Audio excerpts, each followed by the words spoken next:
अब शशि शेखर जी वो घड़ी करीब आ गई है जब हम दिखाएंगे कि मुद्दे कौन कौन से चले और पहला मुद्दा क्या चला जिसकी वजह से महायुति की बन सकती है सरकार। तो हम आपको दिखाने वाले हैं कि अगर महायुति की सरकार बनती है, दरअसल हम सीन 1, सीन 2, त्रिशंकु क्या हो सकता है ऐसे करके अपने दर्शकों को दिखा रहे हैं, क्योंकि इसी के जरिए मुद्दों के आधार पर क्या मुद्दा चला, क्या मुद्दा पीछे रह गया। अगर महायुति की तो सीन 1 जो सिनेरियो पहला बन रहा है, समीकरण 1 आपके सामने रखते हैं हम और ये हम घुमाते हैं व्हील, क्योंकि अगर पहले समीकरण में आप देखते हैं कि ये समीकरण पहला क्या कह रहा है, तो ये देखिए सीन 1, 4 सीन्स अलग अलग हैं, ये सीन 1 है और सीन 1 बन सकता है कि देखिए मुझे इंतजार करना पड़ेगा क्योंकि व्हील ऑफ फॉर्चून है, वो क्या कहता है, क्या निकल रहा है। ये महायुति को बहुमत अगर 145 पार पहुंच जाए तो ये सबके लिए निकलेगा, इससे ज्यादा खुश मत होइए अभी, जल्दी से शशि शेखर जी। अगर ऐसा होता है लाडली बहन का मुद्दा गेम चेंजर बन जाना, एनडीए में शहरी इलाकों में परचम लहरा जाना जैसे पिछली बार हुआ था, मराठवाड़ा विदर्भ में नुकसान नहीं हो किसानों वाला, एनडीए दलों का आपसी तालमेल वो ठीक ठाक बैठा, मतलब तीनों एक दूसरे की गर्दन की तरफ नहीं बढ़ रहे थे। ऐसा आपको क्या क्या लगता है अगर युति की बनती है? आज आपने अंजना मुझे कम से कम धर्म संकट पे नहीं डाला। अब हम चूंकि एक हाइपोथेटिकल सवाल पर एक हाइपोथेसिस बना रहे हैं, तो चलिए दिल को खुश रखने के लिए बनाता हूँ आज। हाँ। अगर मान लीजिए महायुति जीतती है, हाँ, तो रीजन क्या क्या हो सकते हैं। मैं लाडली बहना को अनडाउटेडली नंबर दूंगा, लेकिन उन्होंने उसकी काट के लिए उन्होंने भी वायदे किए और अब कम से कम बहनों को और बच्चियों को लगने लगा है कोई भी सरकार आएगी तो हमारी उपेक्षा नहीं कर सकती। मैं अगर महायुति जीतती है तो उसको 3 वजह मैं आपको बताना चाहूंगा।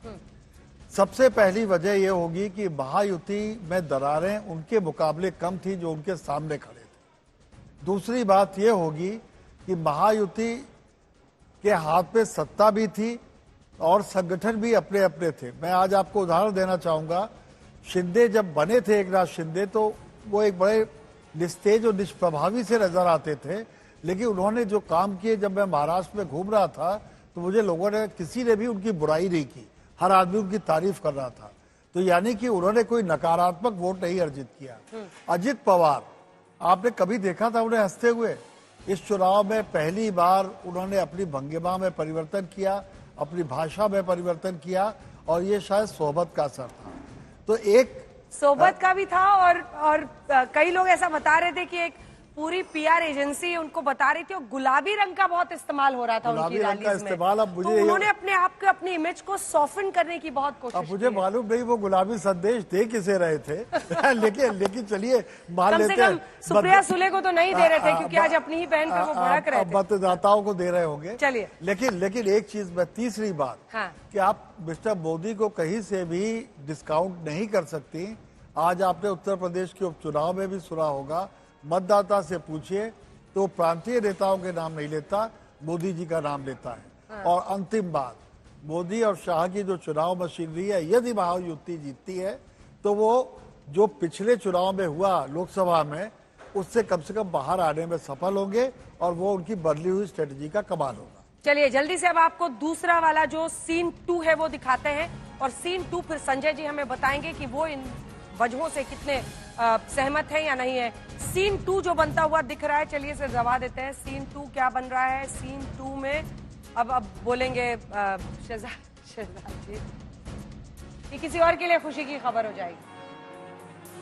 सीन 2 जिसमें 145 पार महाविकास अघाड़ी पहुंच जाती है, उनको बहुमत मिल जाता है, लोकसभा का रुख विधानसभा में भी दिखेगा, यानी एक कंटिन्यूटी वोटर के मन में दिखेगी। उद्धव शरद पवार गुटों को सहानुभूति वोट, क्योंकि ये दोनों ही देखिए कह रहे हैं कि बीजेपी ने हमें दो फाड़ किया है, ऐसे में अगर उनकी तरफ होता है तो सहानुभूति वोट साफ दिखेगा। महाविकास अघाड़ी का तालमेल युति के वोट छीनने में कामयाब रहा, उन्होंने भी कई सीटों पर घालमेल किया है, मतलब उन्होंने इस तरह की स्ट्रैटेजी बनाई है, अपने उम्मीदवार को उतारा है जहां जहां उनको लग रहा है। बढ़ती महंगाई और मराठा आरक्षण आंदोलन से युति को नुकसान, सहमत है? पहले तो मुझे लगता है संभावना थोड़ी कम है, लेकिन अगर यही होता है नतीजा। संजय जी, मैंने बहुत कम इलेक्शंस में आपको देखा है कि you stick out your neck, जिसे अंग्रेजी में कहते हैं, आप खुलकर सामने आते हैं और आप कहते हैं कि नहीं ये पक्ष जीत रहा अपना है। अपना अनुमान है। हाँ। उस अनुमान के हिसाब से मुझे लगता है कि इसकी संभावना कम है, लेकिन इस संभावना पे अगर चर्चा करनी है हाँ। तो मैं बताता हूं। सबसे पहले मुझे लगता है कि अगर ऐसा होता है, महाविकास आघाड़ी की सरकार बनती है, तो उसकी एक वजह होगी महायुति के गठबंधन में अजीत पवार की पार्टी का कमजोर कड़ी साबित होना। कमजोर कड़ी। दूसरा, कभी कभी चुनावी नारे जो हैं वो आपके लिए बैकफायर करते हैं, या यूं कहें आपको उतना फायदा नहीं देता जितना आप उम्मीद करते हैं।